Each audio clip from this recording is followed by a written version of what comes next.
We were just chatting about some of the free agency grabs, but you made a great point to mention guys kind of competing above their pay grade or below their pay grade, which brings me to the question of what should this bottom six look like? Because the projected lines now no longer have Husnudinov, who was just signed to the Bruins, not even in the mix. You see Beecher kind of being pushed out to left wing. You see Corrali, who came back at center on that fourth line. But I want to know your opinion on like what would be best, or at least to you, kind of heading in to compete in this upcoming season.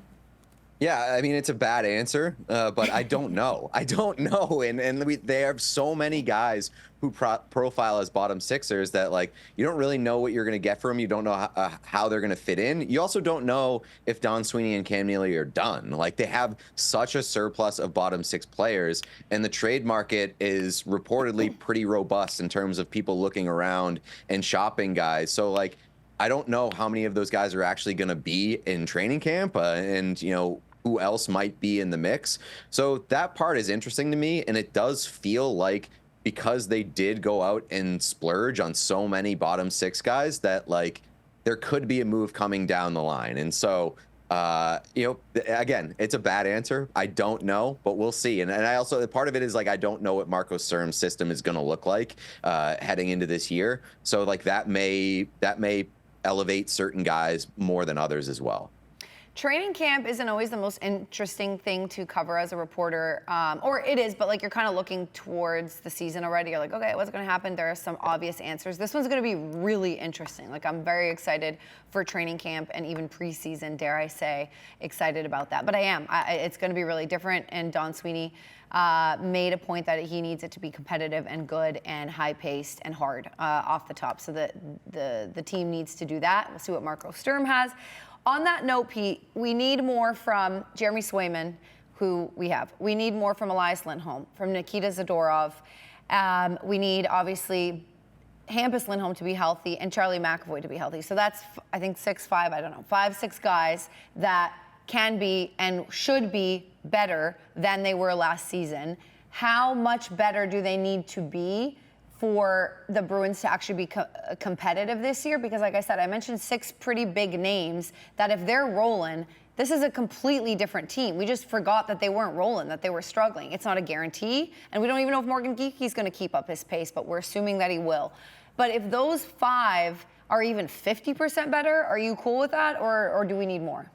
Well, I think the X factor is really the back end and the guys that you mentioned there. Like, if Hampus Lindholm and Charlie McAvoy are healthy, last year probably looked significantly different than it actually did. And I think a big part of that, too, is those guys being healthy probably unlock a better Nikita Zadorov, because Zadorov had to play tougher minutes than he was capable of playing. And he had a really bad year last year. I mean, no mistakes about it. And it's a tough look on the first year of a new contract. But I think Zadorov can be much better, especially in safer minutes, potentially on a third pair in which he's comfortable. And, like, it felt like Henri Jokiharju was a good partner for him at the tail end of last year. So fingers crossed that all works out. Obviously, Jeremy Swayman needs to be much better. And I have a little bit more faith that the stability heading into this season versus last year will help him get there. So if your blue line is a lot better and your defensive structure is a lot better and your goaltending is a lot better, you're going to win more hockey games. But I still have a lot of concerns about the forward group, especially, like, are you banking on David Pastrnak to have another MVP caliber season? And, like, make no mistake about it, if the Bruins were a playoff team last year, David Pastrnak probably would have been a Hart finalist. That's how good he was. And, like, are you going to get the same sort of year from Morgan Geeky on his opposite wing based off of the success and the play driving skill of David Pastrnak? Like, these are all things that I think have to be answered this season, but the forward group is really where most of my problems lie with this team, because I do have some faith that the back end and the goaltending is going to bounce back. All right, so just to unpack your problems a little further, because I'm sure a lot of fans are right there with you. We know what the expectation is for the big names, but then we also know about the guys who have kind of bounced around from getting that NHL opportunity to the AHL, Patra being one of the names that come to mind the most. Like, when do you think, or how much do you think these younger guys should start getting involved in this lineup so that they can solidify how helpful they could or could not be? Because you can't replace NHL reps. Right, and I think that you're probably not looking at being a real serious contender this year by any means. Maybe I'm wrong, but I don't think that that's the projection for this team. This is a year to find out who you have and like where those guys are heading. And so like for a Matthew Poitras, like you find out whether he's a guy that you can rely on and is going to figure into your bigger picture plans. And a guy like Fraser Minton, like a full season in Boston, finding out what he can become here, like. These are good learning opportunities about your players, and for the players, they're good opportunity moments to kind of solidify your role with this team moving forward as they look to shape an identity and kind of bridge to the next era. So in that sense, it's very exciting, but also like there's a lot of concern if you're a fan and you're looking at this roster and saying, oh boy, like this could go strongly in one direction, strongly in another. And like, especially with a guy like Poitras, like a guy who you had at one point like a lot of faith in really figuring in and being an exciting young piece of this team, maybe you start finding out that's not true. So that's going to be an exciting part of the season as a fan, is finding out like what you have. Yeah, I remember those preseason games where Poitras was in, and then he obviously cracked the lineup because of what he did in preseason, where we were like, okay, and we were so excited, and then we're waiting, and I'm sure he is too. What about Fabian Lysell? We didn't mention him in that, and I just looked it up, 12 games, 3 points, and he obviously got a consistent stretch finally, because that was the chatter, like called up for one game and then sent down. So finally gets his consistent stretch after trade deadline and when we knew the Bruins were out of it. What was your read on him, and do you have any faith on him being an impactful player next season if he cracks the lineup? Yeah, I feel like we're coming to the end of the line. Like if you're going to see something from Fabian Lysell, you got to see it this year, and you got to see it in the front half of this year, because he's going to lose a spot if he doesn't produce. And so, yeah, I think that like when you look at the tail end of last year, there were guys who emerged and looked pretty good in that they were in an NHL spot and did some good things, but when you're talking about being a winning team and being, the team that you want to be, will Fabian Lysell have that spot and have that opportunity to showcase a few good things if your roster is better? The answer is probably not. And I think at some point you really have to seize that opportunity and make the decision impossible to move him around and send him back to the AHL. I don't know how much faith I have in that. But at some point this year, we're going to see at least a few guys emerge as, surprising breakouts. So maybe he's one of them. But at this point, I feel like my patience with Fabian Lysell has not been rewarded at a lot of different points. Well, Pete, anyone that follows your social media, you do well in taking us on the emotional roller coaster that is being a hockey fan, and let alone a Bruins fan. I got to get your take, though. Bruins college, James Hagens, we're trying to figure out, does he go back? Does he come up? Is it the perfect year to just figure it out with him being in the lineup? What's your take on it? What's best for Hagens as well as this Bruins roster? Yeah, so as much as I would like to see James Hagens with the Bruins this year, it would be a really exciting element added to what probably isn't going to be the most successful season. I think it's probably best for James Hagens and the Bruins that he returns to Boston College, because he's going to have an opportunity to kind of be closer to the ceiling that he set for himself in the U.S. development program. And that was an astronomically high season, and he had a pretty good year at BC last year. Not terrible. And I feel like the sky is falling with James Hagens because he fell in the draft and wasn't the best player in the country at BC. Well, he has an opportunity to kind of rediscover some of that confidence and play with more consistency and be a top line player at BC. Whereas if he heads to the NHL, I worry that his confidence might be shaken if he has some growing pains or if he has to play in a smaller role. If you want him to be a franchise center for you, allow him to be a franchise center at a lower level and kind of rediscover that game before heading to the NHL, where he's going to have those growing pains and those that adjustment period.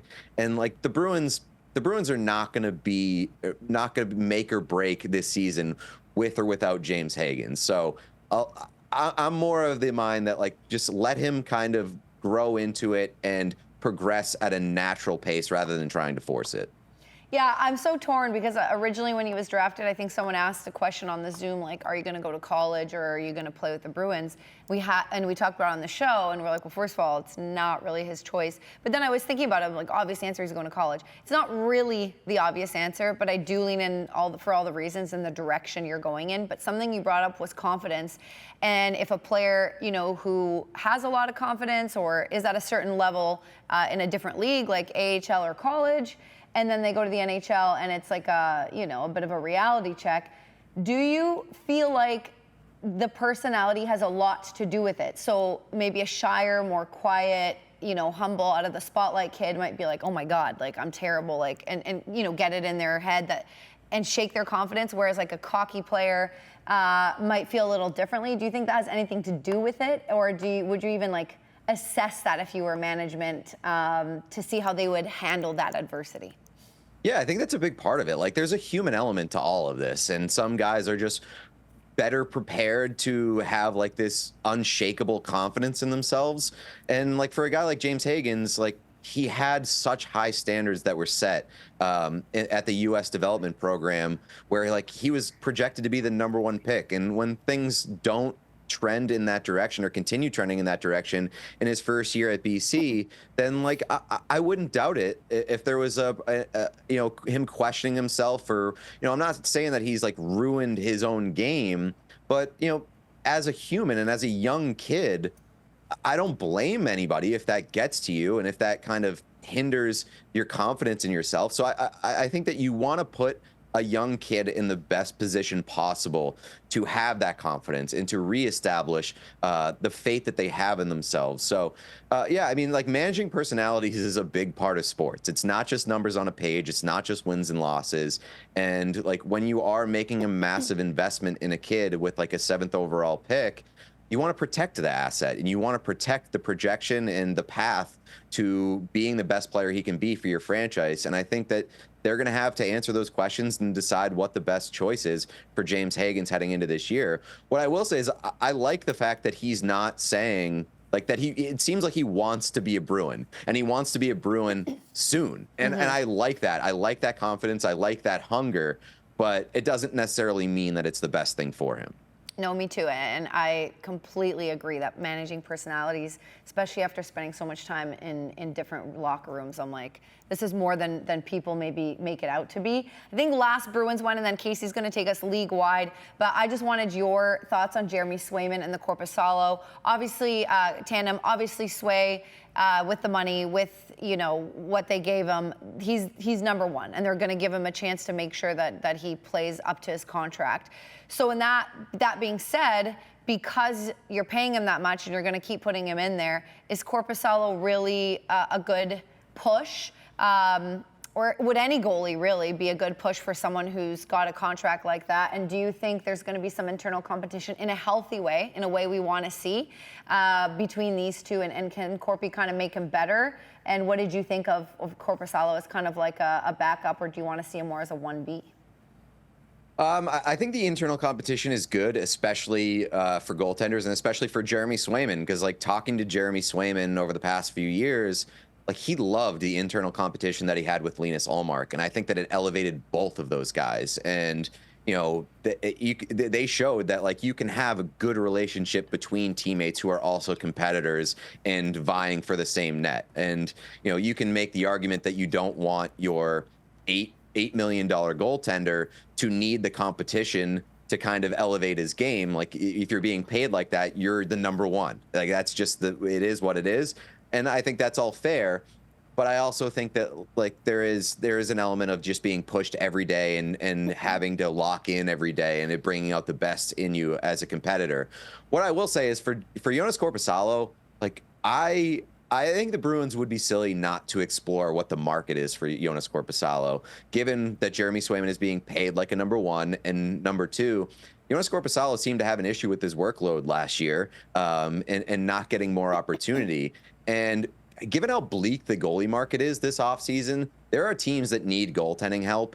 And a guy like Korpisalo and his contract and sort of his performance over the past several years, he might have elevated value beyond what he should have on market. So I would look at it, and if he wants more opportunity, he may welcome a trade or something like that. And I, if there was a lot of interest in Michael DiPietro this offseason, and the Bruins decided to keep him. So, if they want to run him and give him an opportunity as their backup, then I wouldn't kick that out of bed either. I think there are good options here for the goaltending situation one way or another.